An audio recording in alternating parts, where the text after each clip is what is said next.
How are you? How are you? Goodness gracious.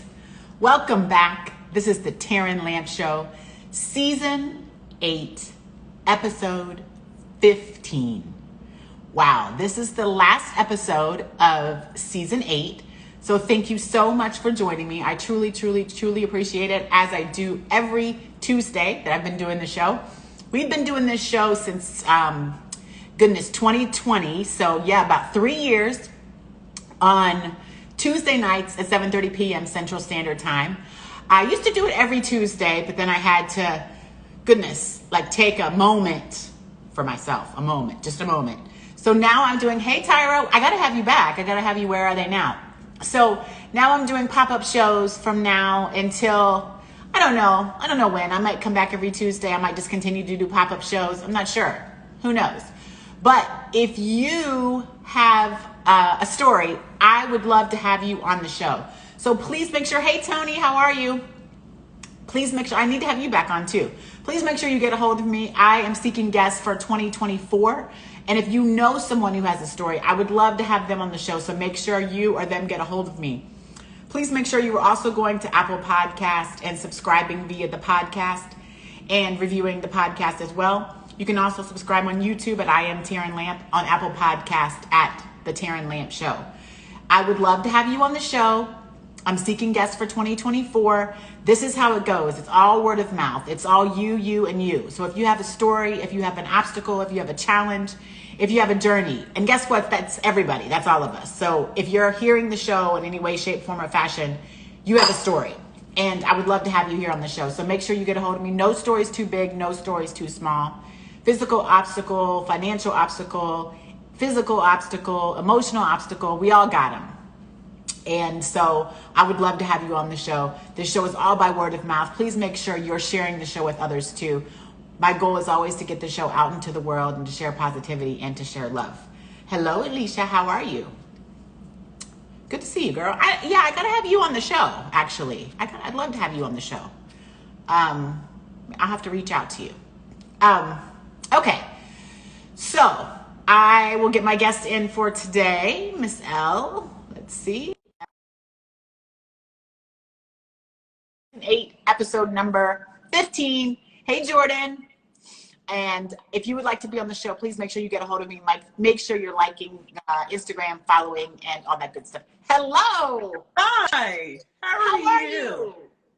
Doing well. Thank you so much for having me, Taryn. How was your day?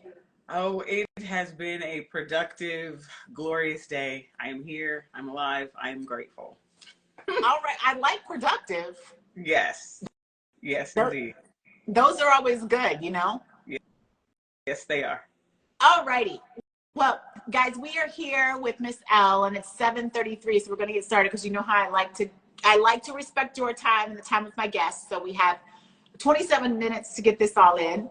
And yes. Thank you again so much for your willingness to share your story and to share your journey.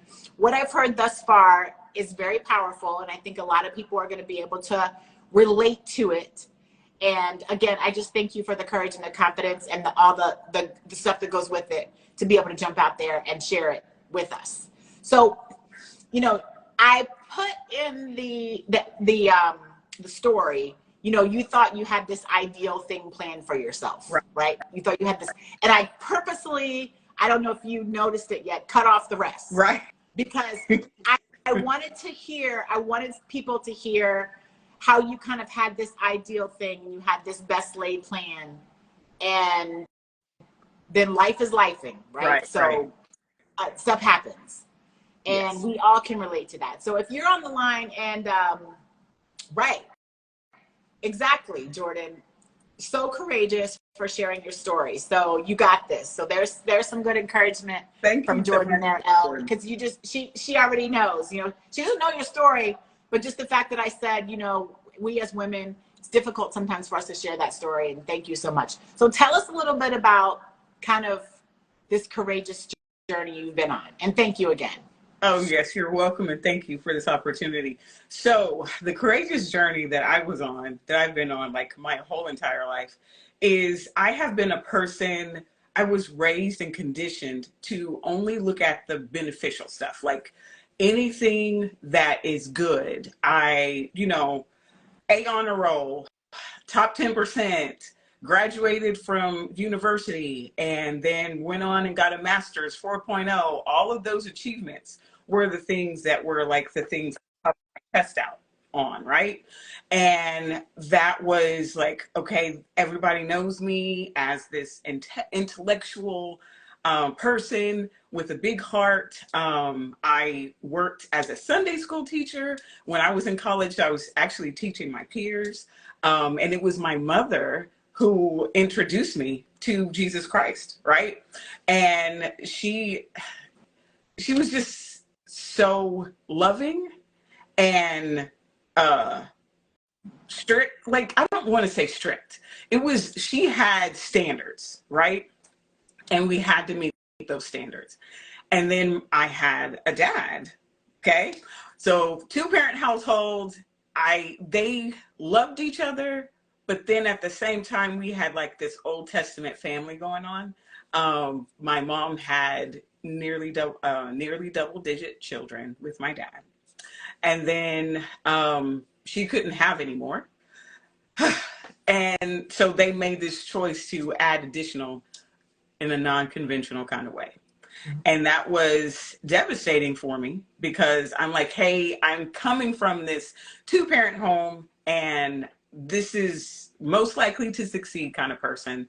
And then that kind of all falls to the wayside. And I took it personally. I took it as a reflection on me, the choices that my parents made.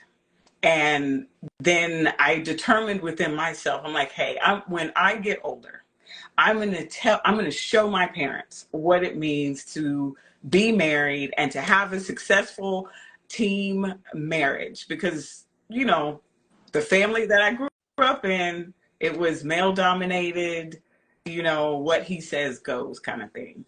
And that is not what I wanted. So I got married and I thought, hey, this is going to be great.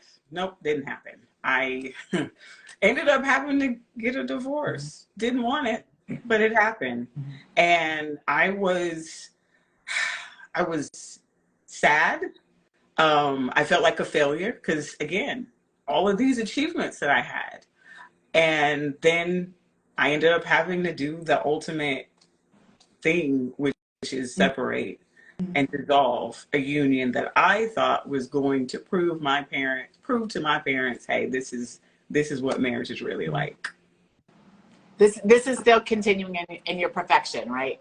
Yes. I wanted to be flawless, but life is not flawless. Right. It is not.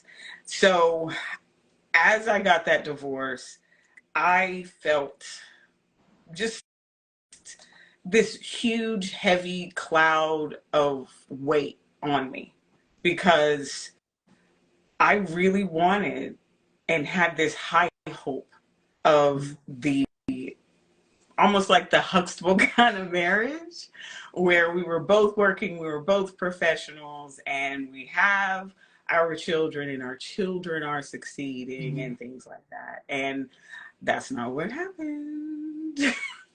So what was that, transition like? Because I know now, right, where you are. And so give us a little bit about what that transition looked like as you kind of, worked your way through it. Okay. Because this is the season 8, episode number 15, the last episode of season 8, the Taryn Lamb Show. Make sure you are sharing the show with others and subscribing on Apple Podcast and YouTube. Go ahead. Let us know what the transition. So the transition was like, I can't believe I'm about to have to do this. And he made a significant amount more than I did. And that was because I wanted to make sure I was available for our children. Still, I was a professional person, but just working beneath my level. So when the need for the divorce happened, I stepped out and I had to go to a food bank. I cried because as a person of achievement, why in the world would I need help? But I needed help. And I went to that food bank, and as I was crying, the person there, she was like, "Why are you crying?" And I'm like, I can't believe I'm here. I need the help. And I never wanted to be in this place. And she looked at me and she said, "You're not going to be here forever, are you? You're not going to make this like your life." And I was like, oh, that was such a great perspective Yeah. to know everybody needs help. Yeah. And it's okay to need. And it's okay to ask and seek help. Mhm. And that's what I did. And I also had to find a place for my children and I to live. So I had this mindset, okay, you're divorced, you're about to go through bankruptcy, you're going to be financially destitute because he makes significantly more than you. And I was just talking down to myself and looking at what society says divorce is supposed to be. But that's not how it happened for me, because I went to this house it was a smaller place, to rent it, and I made $50 less than what I needed in order to qualify for the house.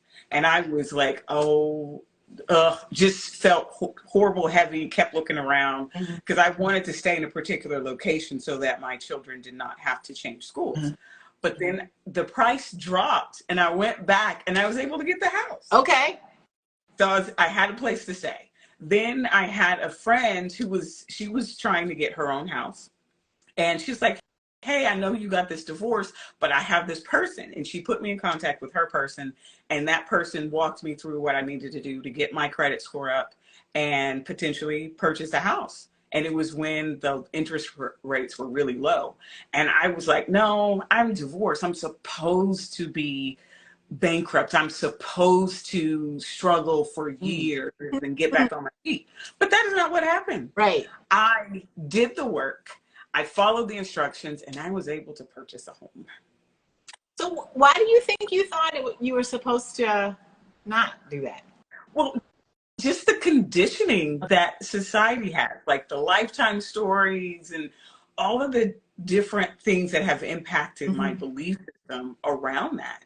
And divorce is just this horrible negative word that you're just a bad person if you get it. I mean, especially if you are a follower of Christ like I am. The church is like, you pick that person, you're supposed to stick with them for the rest of your life. But that is not what I believe. If Jesus came to set me free and I'm in bondage in a marriage, I need to go ahead and walk in my freedom and walk away. And that's what I did. And in addition to that, I had to shift what I thought about divorce. I see divorce as a restructuring of a family. Yeah, I like that, because you were saying that when we were talking earlier, and that's kind of how you presented it, sounded like, to your children, which sounded like a positive. It sounded like, I can't remember all the exact words, but it was basically like, I think one thing you said is you told them that the restructure was their home as well. Right. So correct. So when it comes to a family restructure, at first the family was all under the same roof.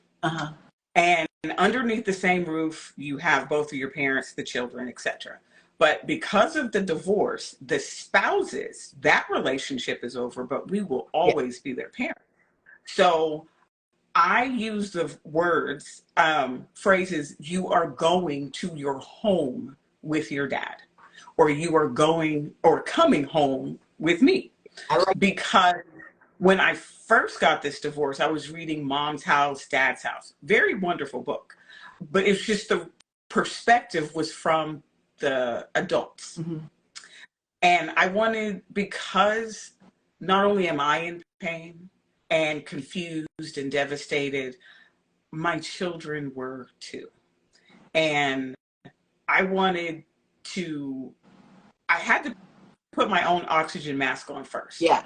Deal with my feelings, deal with everything there. And at the same time, because I'd never done this before, I did not know how to properly help them with their masks. So I did a whole bunch of trial and error kind of things. But main thing is letting them know that they belong in both of their homes. And regardless of how I feel about the person that I divorced, he's still their dad. Miriam, hello. How are you? Oh my gosh, thank you so much for joining. I miss you, friend. I miss you. I miss you. Yeah, I think that it was a great. I wanted to say that because I thought that was great how you formed that during our earlier conversation, Al. Yes. Great. So let's get through. Hello, lovely. I miss you. I gotta have you back on the show too. I miss you so much. Um, so I want to get through the transition, and we got about 15 more minutes left because now how you came out on the other side is the L we know today. Yes. And I think you've got some things coming out and coming up that I want to get to, so make sure the audience, so make sure that can stay in our live and everybody can hear that.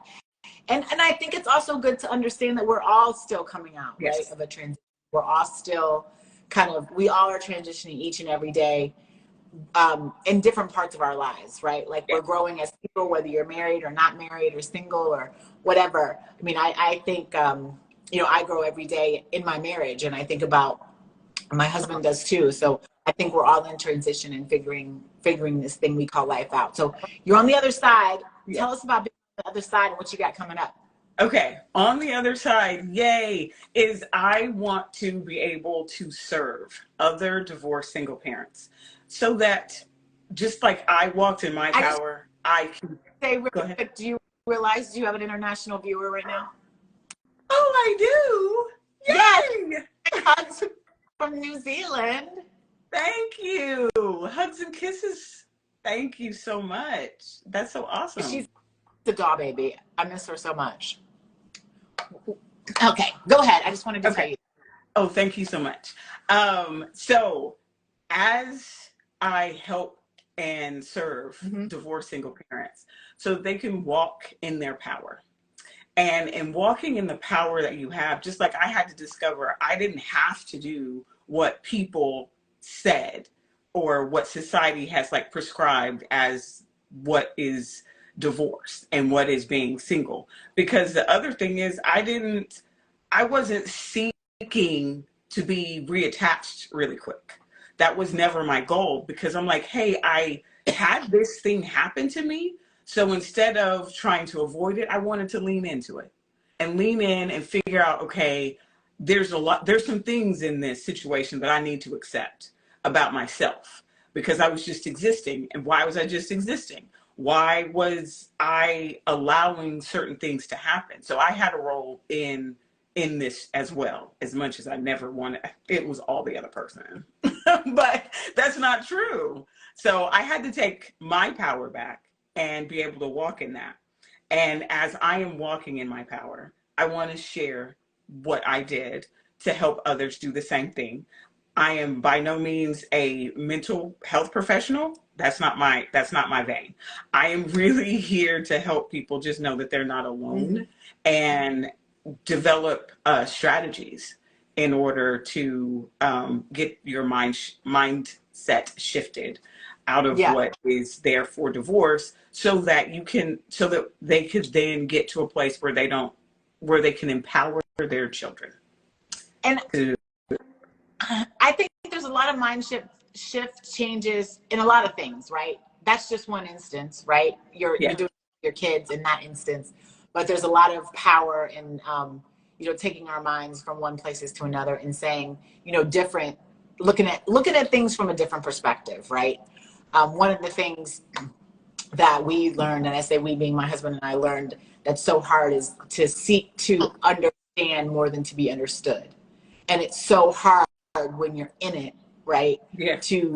You want people to understand you. We always say, I want to understand, you should understand. But maybe that, and I'm saying it out loud and, thinking to myself, like, it's hard to do that, right? It's hard to put yourself in a different perspective and say, maybe I should understand this person a little bit more than I should have them try to understand me, which is difficult because we're so used to being understood and not understanding. Jordan says, your story is beautiful. There's much power in shifting our vision to help us love ourselves and the world around us. Yes, thank you so much for that, Jordan. And it was definitely a challenge.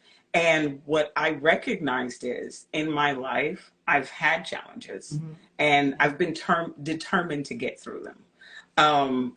one that I want to share with you is I had 3 miscarriages before the live births. And in that, you're in there, the anesthesia people, they're telling you, hey, you're not going to remember anything. We're going to knock you out. You're not going to remember me. You don't even know that I was here. Well, I like understanding, like, okay, I hear that. I got you. But what I decided to do was like, no, I'm determined. I'm going to remember you when I wake up. And that's the way I've been my whole entire life. If somebody tells me I can't do something, I'm gonna figure out a way to do it. And when I woke up, I remembered that anesthesiologist's name.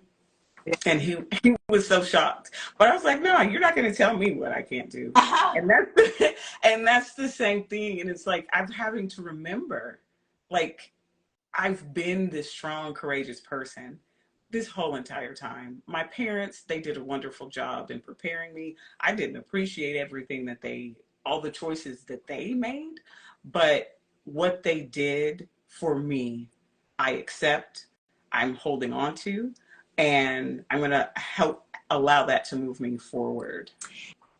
And I think there's power too. So I did this talk, and I think there's power in this as well. And you can share your thoughts on this. And because I always felt like too, with me, I'm always considered the strong one, right? You're so strong. You're going to get through it all. You're so strong. Oh my gosh, you're a survivor. Oh my gosh, you're so strong. Oh my goodness. And I got to a point where if I heard that one more time and didn't have a shoulder to cry on, I thought I was going to strangle somebody, because I was so tired of being the strong one. I was so tired of being the one that everybody counted on and never had a shoulder to cry on. Right. So I learned that sometimes it's okay to, like, not necessarily be okay, you know, and be okay with that too, if that's the thing, being okay with not being okay. Because I was so exhausted from everybody telling me how strong I was and not giving myself the permission to, and even other people not giving me the permission to be like, have a safe space, you know, for myself. So I think there's power in the opposite, right? There's power in both sides of the spectrum, and being strong and being courageous and coming on the other end. And then it's also courageous to know when you're just not able to be strong. Right. I'm with you on that, because for the longest time in my family, feelings that's a 4-letter word. Okay.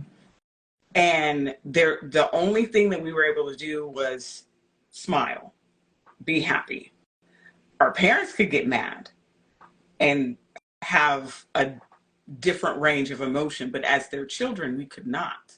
So when I went through this time of getting a divorce and restructuring my family, I had to get in touch with my feelings and figure out what they are, and that they are purposeful, and there's always something underneath those feelings.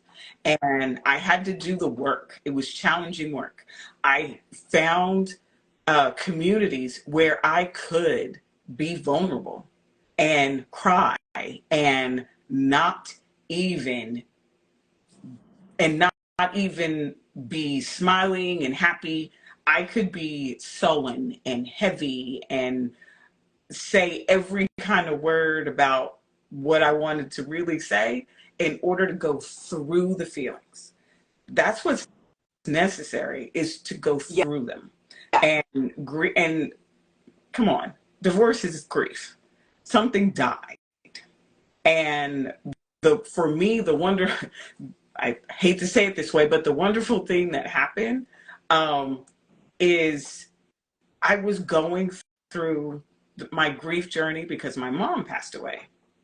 And as I was going through that, that's when I discovered what I needed to discover with regard to the need for the divorce. And I had to kind of stop applying the grief strategies to my mother and apply it to my own marriage. And tomorrow will be 6 years since she's passed. Oh, I'm sorry. And I can smile. I can be heavy about it.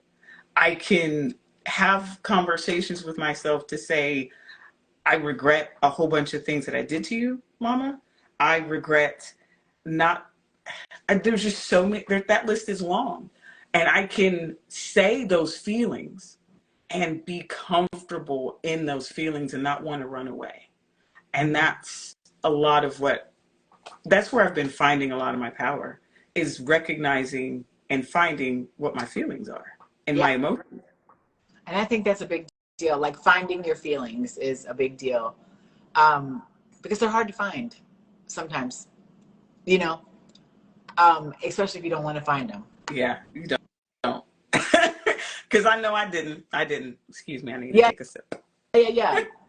I mean, I think sometimes, you know, I think the transition and finding feelings and understanding, you know, all that, it takes time. Divorce is a death, but it doesn't mean the end. That's right. BSF athletics. And I think that's true. And I think it's unfortunate that sometimes it happens, but I think that, again, you know, I think for different reasons, you know, that's where you are. And I think you came out the side. Oh, yeah. So, you know, I think that's, you know, obviously very important. Let me ask you, we got 4 minutes left. And so please make sure this is the Taryn Lamb Show. Please make sure you are liking, following, sharing, subscribing, going to the podcast. So the podcast is the Taryn Lamb Show. Please make sure you subscribe and review there. Please make sure you share the show on your social media channels. I really want to work hard to just like increase the visibility of the show. I have some ideas that I want to do with it, but right now I like the organicness of it, the authenticness of it, and here it is. It's also on YouTube at I Am Taryn Lamb and Apple Podcasts, The Taryn Lamb Show. So we have 3 more minutes. This question is the last question I ask every guest.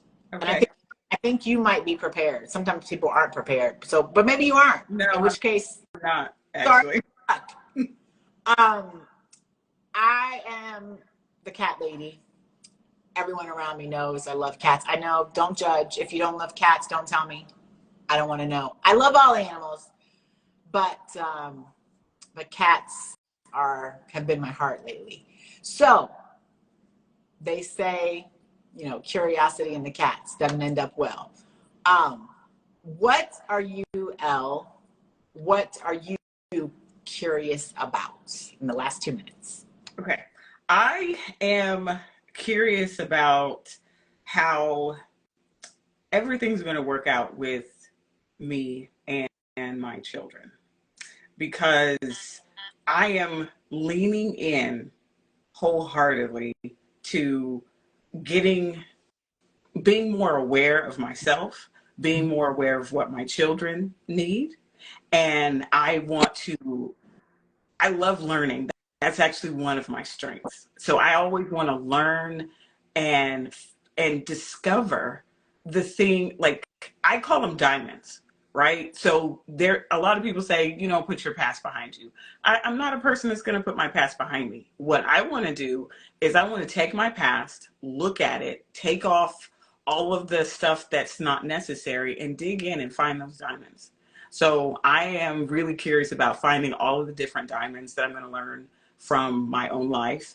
And then as I find those diamonds, I'm leaning in and I'm learning, and I'm just going to level up. I'm just going to keep going higher, and I can't wait to see where it's going to take me.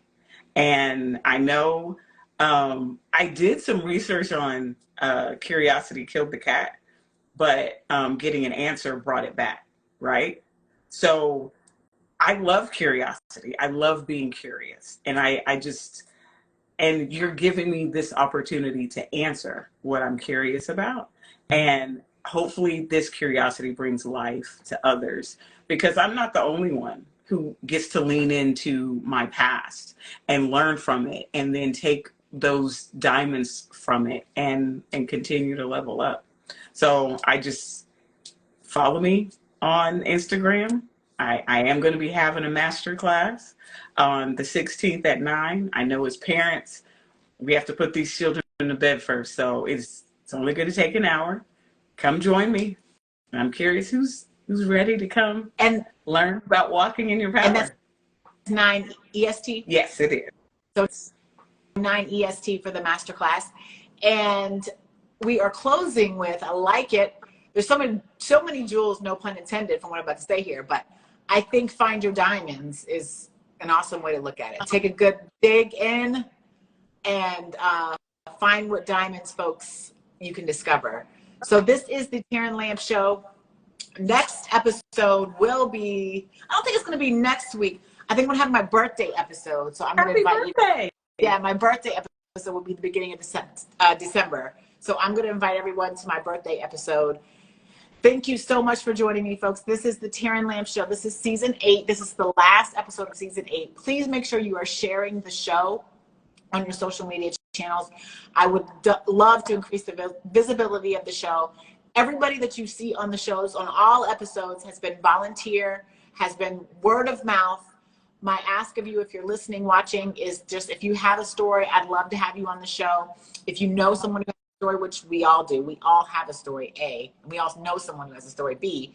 I'd love to have them on the show too. Make sure you get a hold of me. You can just DM me, or if you have my information any other way, please make sure you get a hold of me that way. Otherwise, we're signing off with Find Your Diamonds, and be good to yourself and each other. Until next time. Bye-bye. Thank you. Thank you. Bye-bye. Bye.